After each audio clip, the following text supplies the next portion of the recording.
Thanks for staying with us. I'm Bill O'Reilly. In the Impact segment tonight, will there be a war in Syria? As you may know, the tyrant Assad, who runs that country, fighting a civil war to keep power, aided by Russia. This week, Assad used poison gas, allegedly, to kill men, women, and children. At least 86 people have died. That prompted this from the U.S. ambassador to the UN. When the United Nations consistently fails in its duty to act collectively, there are times in the life of states that we are compelled to take our own action. For the sake of the victims, I hope the rest of the Council is finally willing to do the same. Joining us now from Washington, Christopher Harmer, Senior Naval Analyst at the Institute for the Study of War. And from Boston, Fox News military analyst Colonel David Hunt, author of the new book, Without Mercy. So, Colonel Hunt, what do you think is going to happen here?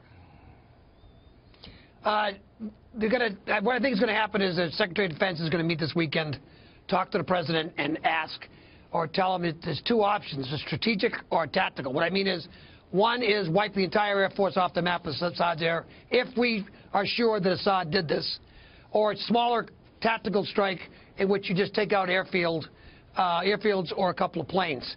It sounds to me like we are laying the groundwork from the ambassador, as you just showed, and from Tillerson, who's already talked, and from the President to do something.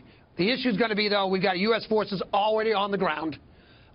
If we do this against Assad, there are definitely going to be consequences and put U.S. forces who are already deep inside Syria at risk.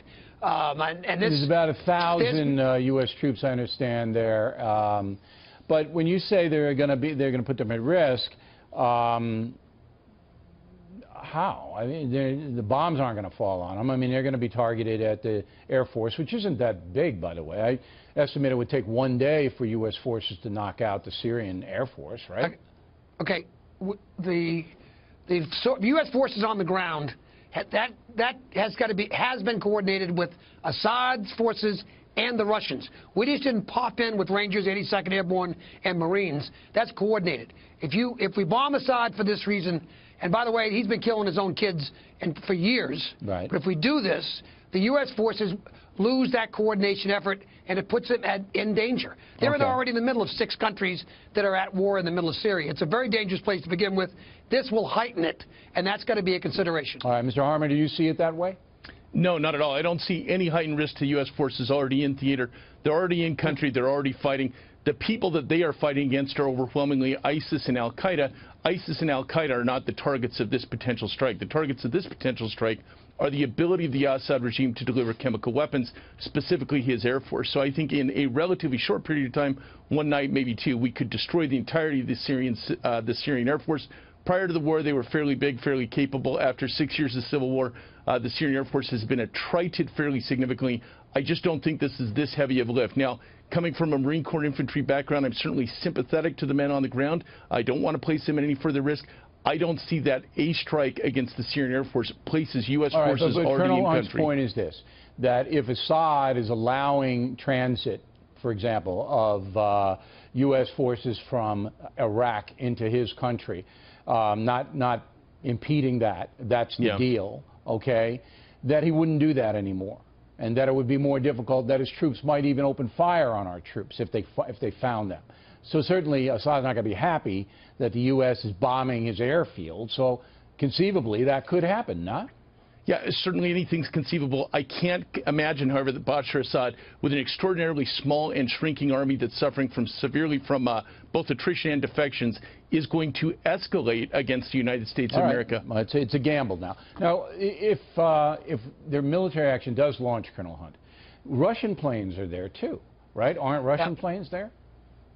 There's not only Russian planes, there's Russian on the ground. And by the way, as my friends should know, there's a lot more than 1,000 soldiers in the middle of Syria. We got 6,000 in Mosul.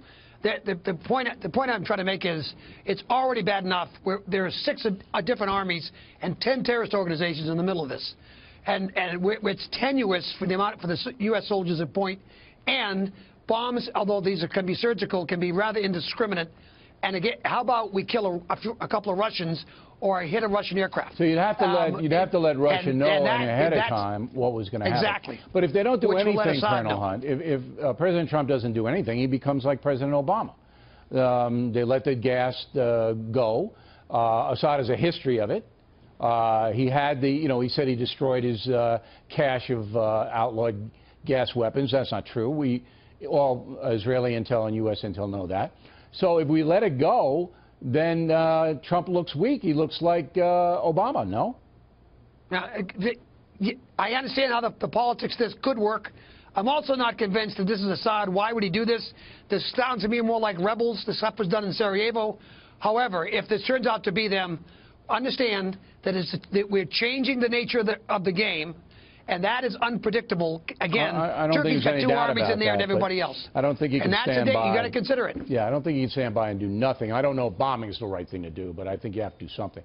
We'll give you the last word, Mr. Harmer. Go ahead. Yeah, I mean, the days of collateral damage are significantly reduced. We're talking about Tomahawk cruise missiles that have a range of 1,000 nautical miles and an accuracy within 1 meter, and we're talking about a 98–99% success ratio in there. I just don't see how U.S. forces are placed at risk by this. I don't see how Russian forces are placed at risk by this. The other thing regarding who actually conducted this attack, we've got hundreds of survivors that said this attack was conducted by fixed-wing aircraft. None of the rebels have fixed-wing aircraft. The idea that this is a false flag operation simply is not supported by the facts. All right, gentlemen, good discussion. We appreciate it. One footnote.